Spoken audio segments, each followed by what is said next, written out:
What is up, guys? I do hope you're well. My name is Mark, and today we're covering some more r/am I the butthole. If you'd like to skip the initial waffle, timestamps are in the description below and along the timeline. But if you are new here, please consider hitting that like, that subscribe, and maybe that notification bell too. Yesterday we had another new member over on Patreon, although they're also a member on YouTube too, Superboy eGamerC. Thank you so much for the support, you mad person. And thank you everyone for being here, for taking the time out of your day to sit there and listen to me. Really does mean the world to me. And with that being said, let's get in to today's stories. Much love, guys. Now, our first story comes from Chick-fil-A EpiPen. Now, I know I always pronounce this wrong, so I'm going to apologize straight away. Is it Chick-fil-A? Chick-fil-A. I'm going to go with that. Here we go. Am I the arsehole for refusing to replace my nephew's EpiPen after he unnecessarily used it because of something I said / my food? Okay, weird title, I know. Basically, my nephew has a pretty severe peanut allergy, to the point where they carry an EpiPen around all the time just in case. From what I know, if he mistakenly eats a peanut or something, they have to use the EpiPen ASAP. My brother drops my nephew off at my parents' house pretty randomly. Most of the time he'd call ahead, but sometimes he comes without warning. But my parents are usually there and responsible. Of course, when we know my nephew is coming, we put away all the peanut products. Today, I DoorDashed some Chick-fil-A for lunch, not knowing my brother and my nephew were going to stop by. I left the Chick-fil-A on a dining table while I finished a class. And when I walked out, I saw my nephew eating one of my nuggets. I panicked because I knew that Chick-fil-A uses peanut oil to fry their chicken. So I ran and told my brother that my nephew ate a chicken nugget that was fried with peanut oil, and he immediately used the EpiPen on my nephew. When my brother's wife found out, she was furious because apparently peanut oil is refined and therefore my nephew isn't allergic to it, so they had just wasted an EpiPen. My brother is blaming me and says I need to pay to replace the EpiPen since it's my fault it was used. But I feel like, as his dad, he should have been aware of what his son was or wasn't allergic to and stopped him from eating something if he wasn't sure he was allergic to it. However, that was their last EpiPen. My brother says that they can't afford to buy another one. I'm 16, so I do have a job, but it's minimum wage, and I only have about $800 saved, and it's a part of what I'm saving up for college. I can't afford to spend $600 on an EpiPen. Holy shit, they cost $600 in the US. That is insane. A friend I used to work with, he's quit now, but he used to carry an EpiPen everywhere, and I think he said they were like about £60. So I don't know, around $80, $85, something like that. But $600 for a pen. Wow. But I think you had every right to raise the concerns then, because, you know, all you know is that he's allergic to peanuts, so you made them aware, and they should have been the ones to step back and say, look, it's refined. And if the dad didn't know that, that's his own problem, like you say. So yeah, not the arsehole in this story. But let's have a look at the comments below to see what we can find. Sound Like Butt actually says, not the arsehole, you were concerned for his safety and alerted his parent to the possible issue. It's always better to be safe than sorry. Sure, in hindsight it was a waste of an EpiPen, but better to waste it than not use it when it was actually needed. The real arsehole here is the pharmaceutical industry for making life-saving medication so fucking expensive. Arsehole Expert says, not the arsehole, none of what happened was your fault. Nephew took the nugget without asking. You told dad about the peanut oil, he administered the shot. Mum apparently knew peanut oil was okay, so why didn't dad? That's on him. His kid, his responsibility. To ask a 16-year-old who was only an unfortunate bystander to pay that bill is beyond ridiculous. Miley30 says, if the kid's own father didn't know peanut oil was okay, how the heck were you, a 16-year-old relative with no peanut allergy, supposed to know? It's bad enough that these people are trying to force you into a role of parenting their kid, removing all peanut products from your own house. Really? And not supervising what their kid eats, but thinking you should know more of their allergen details than the kid's father is just entitled. Sorry, no other way to describe that level of awfulness. Not the arsehole, can't believe it needs to be said, but it's a job of the parents to parent. Now I'm going to turn it to you guys. What do you guys think of this story? Let me know in the comments below, and don't forget to vote on that poll in the description for story 1. And our next story is from Agbella May. Am I the arsehole for basically getting a substitute teacher blacklisted when I know she needs the pay? I have a foster child in class. At orientation, no matter what he did, he held this letter. His foster mum, FM, explained, of course I won't post it, and he can't actually read the letter. He's 5, but he knows who it's from, and it's reassuring for him to hold it. She asked if he could keep it during the day. She understood if I said no, but I told her it wouldn't be a problem. I tried to coax him to put his letter in his cubby when he went to the bathroom or playground, but if he was opposed, I wouldn't push. The first few days he was anxious, took it everywhere. After a few days he put the letter in his cubby during recess and bathroom. Eventually he was to the point where I'd leave it in his cubby all day. Then I had a sub. I expected he might hold the letter for reassurance again, having a different adult with him. I called her to tell her he's allowed to. Also left a note for her. Remember to allow X to keep his letter with him. He has a specific need, and his parents and I have made this decision. The day I went back, he's emotional, won't join in. I'd text FM to ask if he'd left his letter at home, as it was probably why he was so stressed. FM told me he came in without it the day before. He told her he didn't have it anymore. FM assumed it was an accidental loss.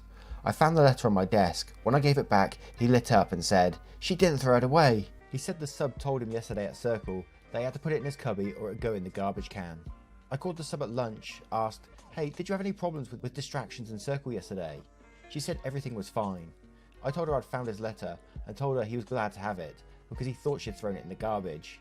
I thought he may have misunderstood her. She said he needs to be a part of a class, same as everyone else. He can't be carrying things around all day. I mean, if he had some reason he needed it. And then I, admittedly rudely, cut her off and said, "I did tell you." She said, "You didn't tell me what the reason was, so how was I supposed to know it was a valid reason?" I said, "You don't need to decide if it's valid, it's something his parents and teacher agreed on." I didn't really let her respond. I said I needed to class. It was lunch. He was relieved it wasn't gone, but he thought it had been thrown out. He was terrified of losing it and clings onto it more than before. It's disappointing because when we let him go at his own pace, he'd been doing so well putting away to join activities. Now he's regressed.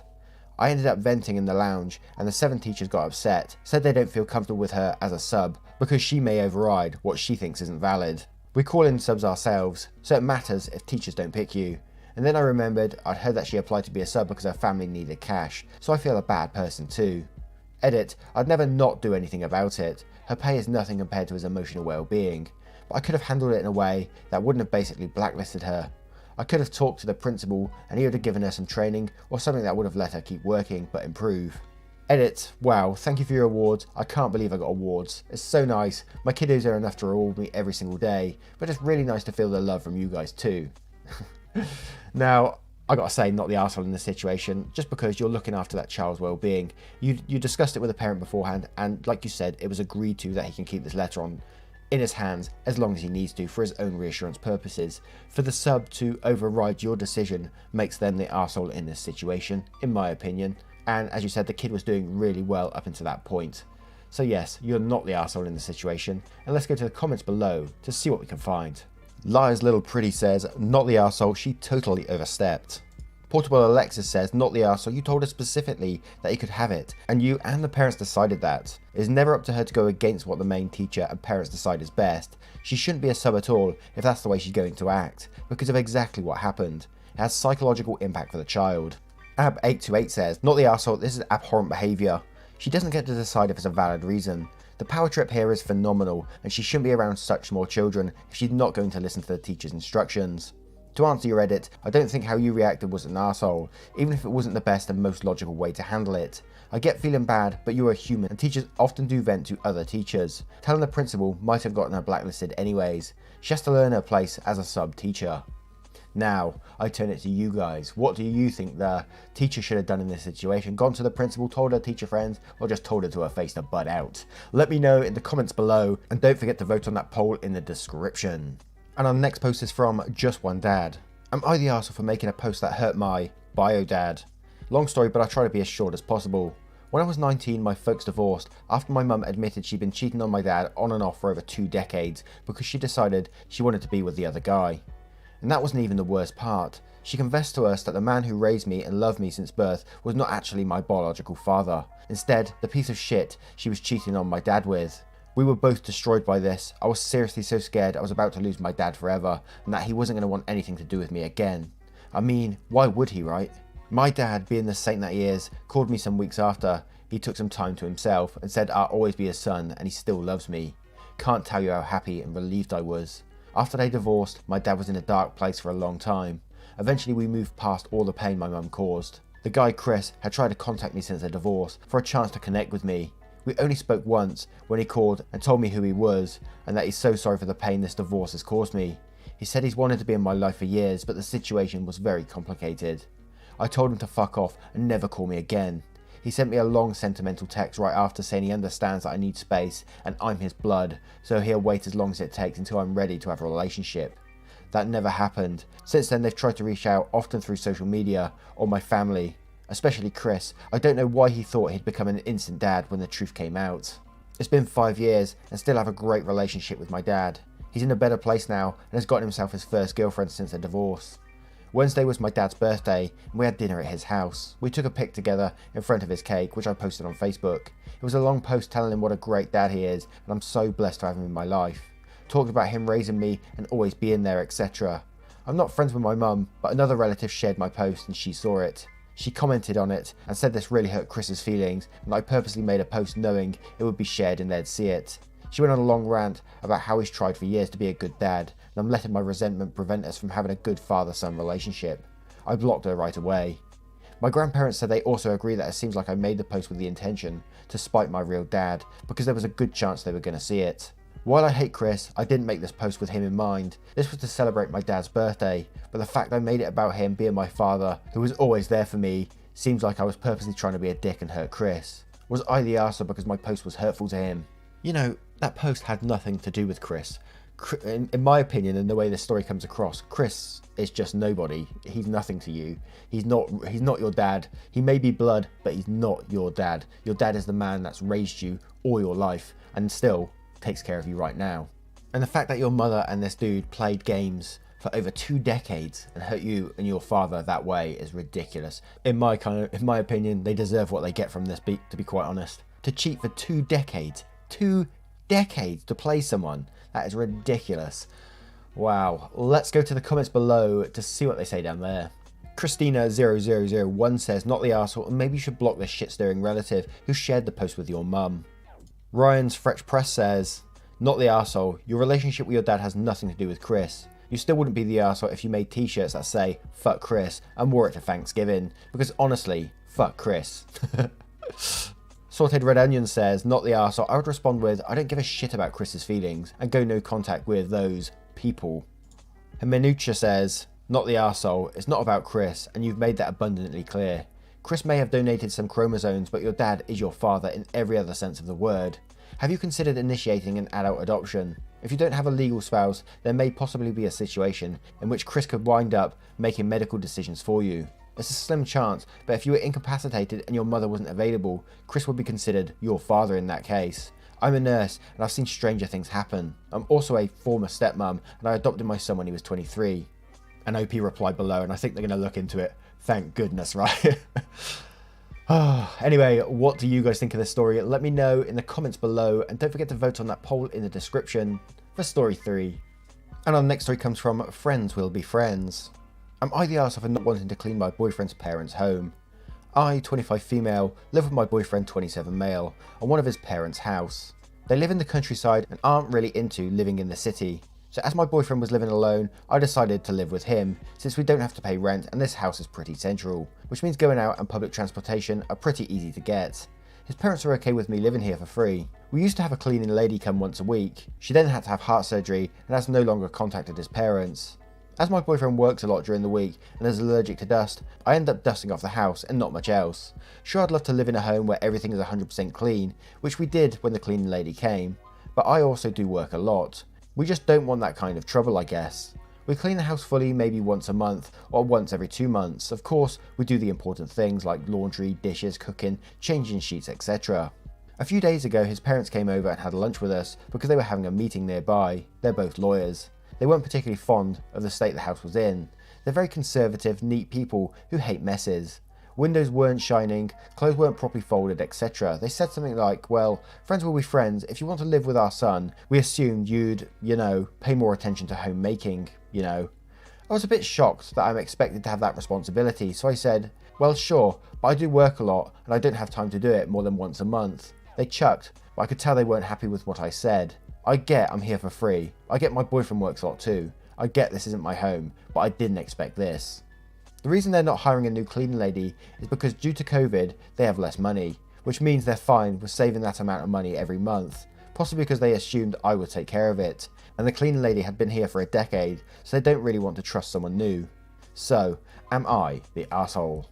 Edit, just to be clear, I'm not saying the house is dirty with 7-day-old dishes in the sink or the windows so dirty you can barely see through them. All I'm saying is the house isn't in a perfect state, like spotless and shining 24/7. It is absolutely alright, it just isn't perfect. Edit 2, I didn't ask for a cleaning lady. She already worked here and they didn't want to let her go just because I started living here. Hell, I don't think there's never much excuse for not keeping your living space clean, you know. I'm someone that likes neat things and to keep things clean and all that kind of stuff. So I have my own cleaning schedule. Well, every day I do a different room. You know, it takes me, what, 20, 30 minutes to do one room. And if I do that every day, by the end of the week, the whole house is clean, right? And I also do a full-time job, 10-hour days, and also YouTube on the sides, you know, at the same time. So there is always time to keep your house clean, in my opinion. Even if they got the most busiest job in the world and they don't have time to clean, then pay a cleaning lady. You're living rent free. You can afford a cleaning lady. Let's have a look at the comments below to see what we can find. Mandaloo says, you're the arsehole. If you're not paying rent, you can pay for a cleaning service to help keep the home. Alternately, you can offer to pay rent so that the parents can afford a service. But if the people providing you a free place to stay aren't happy with how you're keeping the place, you need to fix it. You and your boyfriend need to figure it out. Foible Schmoible quotes the section and says, hold up, they were paying for the cleaning lady in a house you and your boyfriend are living in. Let me be clear, you and your boyfriend should be sharing the cleaning, but at the same time, you're getting a very cherry deal here. Both of you should be cleaning more. I didn't like their attitude, but I like your sense of entitlement of having literally everything paid for and taken care for you, even less. And since they didn't push the point, I'm not going to hold their expectation against them that much. You're the arsehole, you and your boyfriend should start acting like somewhat responsible adults. Shanlon XP1 says, you're the arsehole, you're living somewhere for free, and you're annoyed that you're expected to clean it. Yeesh. And Dead Quinn says, everyone sucks here. You for the poor attitude and ungratefulness. Your partner for not splitting the chores, or sticking up for you when his parents alluded you to being a homemaker. His parents for alluding to you being the one to do all the cleaning. You're living in a house for free. I understand you're busy, but you can't find an hour or two every week to clean your house you're living in rent free. Unbelievable. You and your partner need to sit down, figure out a time every week to do the cleaning and split the chores evenly. The next time his parents mention the cleaning, you can proudly state that the two of you have figured out a routine that works for both of you and can now keep the house clean. Now I'm going to turn it to you guys. What do you guys think of this story? Let me know in the comments below and don't forget to vote on that poll in the description. Once again guys, thank you for being here, taking the time out of your day to sit down and listen to these stories and be part of the channel, be part of this community. It really does mean the world to me. All the support on Discord, Twitter, everywhere. You're amazing. Have a great day and I will see you in the next one. Take care guys. Much love.